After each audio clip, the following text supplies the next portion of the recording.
Well, it is a delight to welcome Roger and Ingrid here today. Roger's going to come and share with us. As I've said, Roger, we've been praying for you for a while. Richard is our BMS representative. He's done a good job at keeping us up to date with everything that is going on with you. Roger and Ingrid are our link missionaries, so we've been praying specifically for these guys and for their work. And yeah, we're looking forward to hearing a little bit more about it in person. So thank you. Thank you.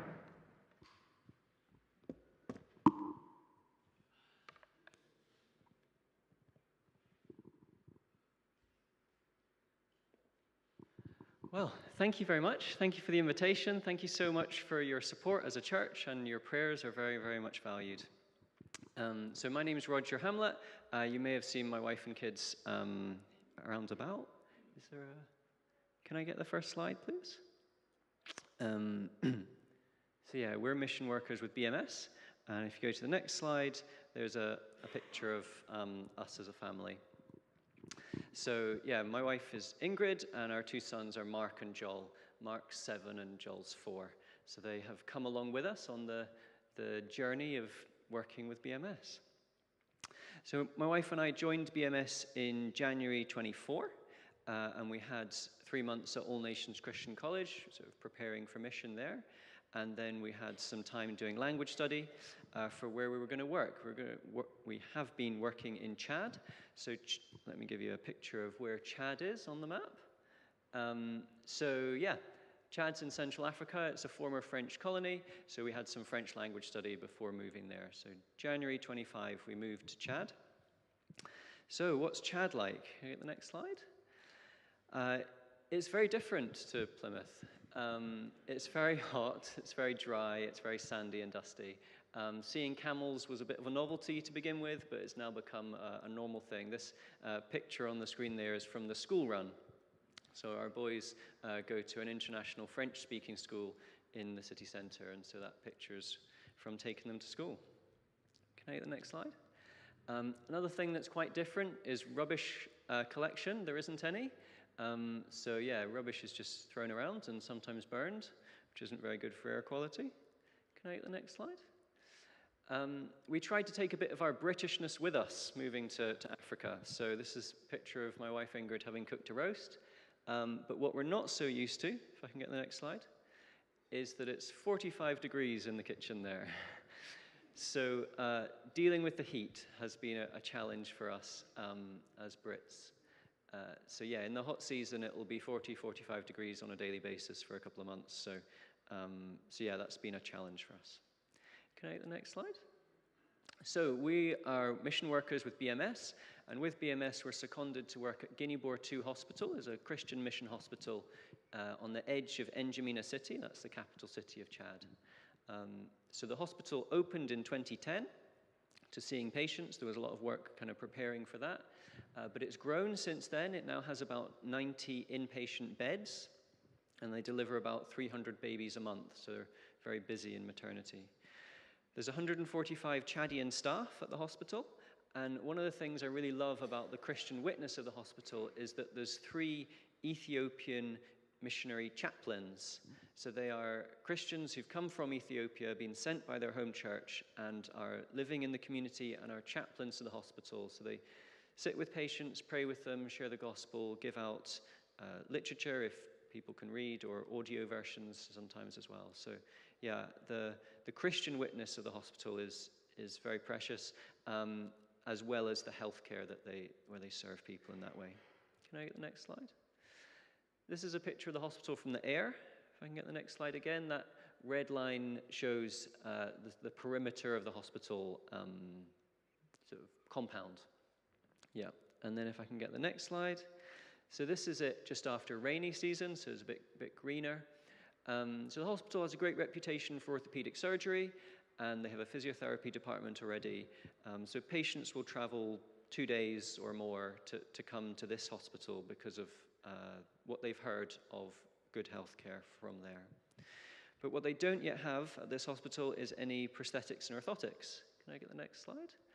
So my wife and I are working together on this project, and we are both qualified as prosthetists, orthotists. So that means that we would treat patients with artificial limbs and body braces and supports. So the leg on your left there is an example of an artificial leg, and then the big blue brace is for someone if their leg is weak, but the leg's still there. So yeah, we worked within the NHS doing this kind of work for 10 years before moving to Chad. So yeah, that's the work that we are looking to develop at Guinea-Bissau Hospital. Can I get the next slide? So why work in Chad? So Chad is majority Muslim, 55% Muslim. Of the 140 people groups in Chad, 81 are classed as unreached. So that's using the Joshua Project figures. So yeah, we're praying about sort of every nation hearing God. Well, there's many people groups in Chad where they've not yet heard about Jesus. Chad is also the 4th least developed country in the world. That's using the United Nations Human Development Index.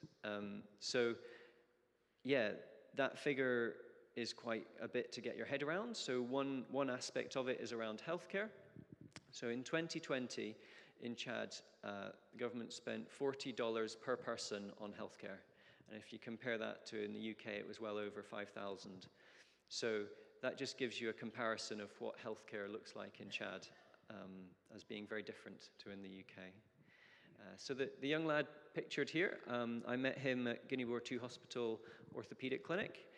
He is 14 in that picture from last September, and he was coming back for a 1-year follow-up. So a year before that, he'd had an amputation of his left leg. He'd had a fungal infection in his leg, so a small break to the skin allowed an infection in, was left untreated for a bit too long, and it got into the bone, and amputation was the last resort. So yeah, the lack of healthcare resulted in that problem. But yeah, you can see in the picture he's got a pair of crutches against the wall there. He's not got any kind of prosthesis. That's artificial leg. So yeah, he's making do, and the effect that has been having for the last 1.5 years on his access to community, he's much more dependent on his family. Any education he may have been participating in will be very different now, or work opportunities. So to start up a department to be able to serve people like him, my wife and I have been working on, can I get the next slide? A few kind of aspects of how do you start a new department in another country. So we had to do a bit of research into, we know how prosthetics and orthotics is done in the UK, but how is it done in an African context? So we had to do a bit of learning from other African centers and neighboring countries, kind of how do they do it here? We had to think about the building we were going to need. The hospital is growing, and so if you start a new department, you need a new building. We had to think about the tools and materials we'd need to custom make devices and what would be appropriate for the environment, as in what would survive in the heat. The hospital runs on solar energy, so if you have an energy-intensive workshop, you need more solar energy. And then also thinking about training, so if we start a new department, who's going to carry it on after us? So these are some aspects that we've been working on the last 1.5 years. Can I get the next slide? So I visited another center in Kenya. So in this picture, they are draping a prosthetic socket. So they've taken a sheet of plastic, warmed it in an oven, draped it over a model, and then used a vacuum to shrink the plastic to that shape. And this is a manufacture method that I'm familiar with from the UK, but the way they're doing it, the componentry they're using with it is very different. And so it was very helpful to see it done and have others that have been doing it for years say, you know, it lasts and it works. So that was part of our research phase. Can I get the next slide? We spent some time thinking about what building we would need. You know, I'm not an architect, but I sat down with a blank piece of paper and a pencil and a ruler, and after a lot of work and talking to others, we came up with this design. We had an architect in the UK help us with making it look pretty. So yeah, this is our plan for what the P&O department, that's prosthetics and orthotics department at Guinea-Bissau Hospital will look like. We knew it would take time to fundraise for and to construct, so the bit that's in yellow, we kind of prioritized that portion. And thanks to support from BMS with the grant, they've given us the money to build that first portion. So we have one portion of it built, and we're hoping that phase 2, as in the rest of it, will come in the coming year. So So I've got a couple of pictures of phase 1 going up. So can I get the next slide? So what you see in this picture is the back of the physiotherapy department, and then the kind of wooden sticks there are measuring out where the foundation for this phase 1 build is going to go. I can get the next slide. That's the floor going in. So I was checking on it daily and kind of measuring that they were doing what we'd asked them to do. And the next slide, wall starting to go up, and then the next slide here. This is more cement being delivered by horse and cart, how they bring building materials.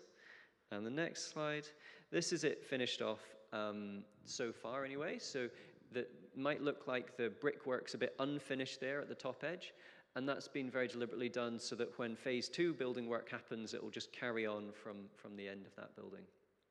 If I can get the next slide. So this is inside. This is the room we've had made up so far. And so our plan is that in the coming months, when we return to Chad, we'll start treating patients. We'll use this space for assessment and also manufacture until the next portion of the building is done. Can I get the next slide? So collecting tools. The big orange vise there came from South Africa. Some of the other bits we brought from the UK. The big tool that's just to my right in the picture there actually was a donation from someone in the UK, and we took out in our hold luggage. So that was a challenge to do that. But yeah, if it looks like I've spilled something on myself, that's just how sweaty I am in May in Chad. So yeah, we've collected together some tools. Okay, the next slide.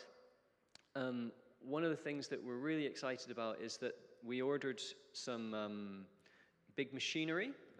I talked about using an oven to melt plastic. So on the far left there is a big orthopedic oven. So we've ordered that from Switzerland, and it's now arrived at Guinea-Bissau Hospital. Trying to import things to a landlocked Central African country comes with complications. So we're really delighted that it has now arrived. It arrived the week after we came back to the UK for our home assignment. So we've not seen it yet, but that's a big praise point for us. Can I get the next slide? So componentry, what materials and parts are we going to use? So when visiting other centers, we ask them, what do you use? Does it last well? Where do you buy it from? So we've placed a couple of kind of trial orders and sort of trying out different suppliers, and we're trying to bring it in by sea freight. So hopefully some of these things with our name on it is at sea somewhere at the moment and on its way to Chad. Can I get the next slide? We had to do quite a bit of thinking about the solar power system. So there is actually city power now available in the community around the hospital. When the hospital started, there was no power, so everything was off-grid, electrical power, that is. There is now the option, but it's very unreliable. So particularly in hot season, when everyone wants to turn a fan on, the electricity is off more than it's on. So using solar power is a really good way to get energy. So we had to work out every electrical device that would be in the department, what the wattage was, and how many hours a day we expected to use it to plan what solar system we'd need. Again, I've never done that before. This picture is actually from our back garden. So you can see the high wall and razor wire there. That's the kind of perimeter compound wall for the hospital. Yeah, and those solar panels are for our house. Can I get the next slide? Thinking about sustainability. This gentleman in the purple there, his name is Valerie. We'd very much appreciate your prayers for him. He has been selected by the hospital to be sponsored to go for formal training in prosthetics and orthotics in Togo. So Togo is another African country, relatively speaking nearby. Also French-speaking, former French colony, and has a course for prosthetics and orthotics. So not every country in the world has a course for this specialty. So yeah, we're really delighted that he's hopefully going to be able to go there and study. So 3-year course, and when he returns to Guinea-Bissau Hospital, he'll be contracted to work at the hospital for 5 years.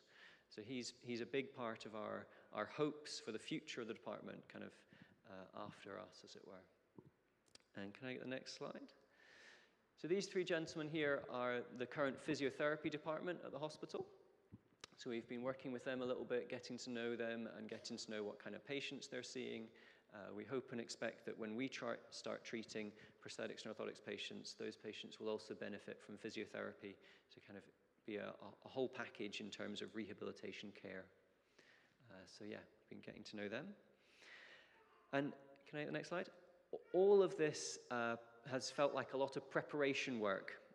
When we first moved out, we were kind of like, when are we going to start treating patients? And we've had to do all this kind of project planning and fundraising to be able to deliver this project. But all of this preparation has been for us to be able to serve people like this young man here that I mentioned earlier. And this picture really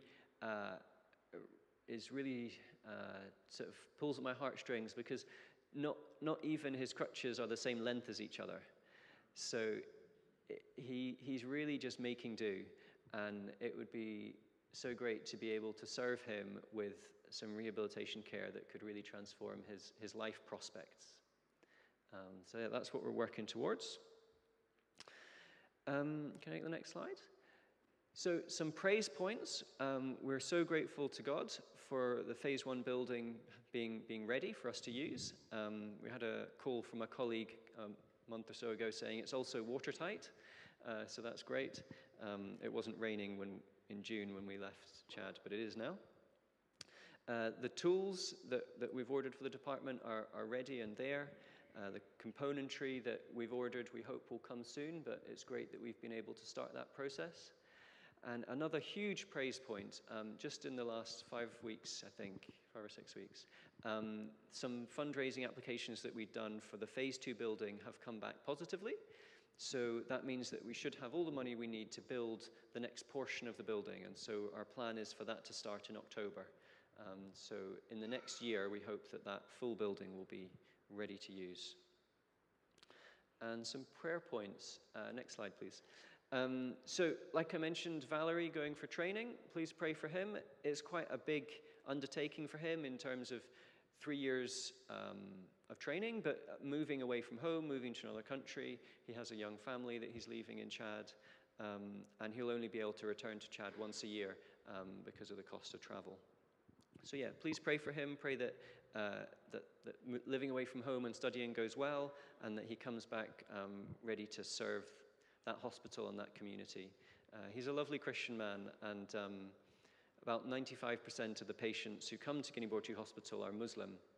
So the Christian witness of staff there is a great blessing. Please pray for importation.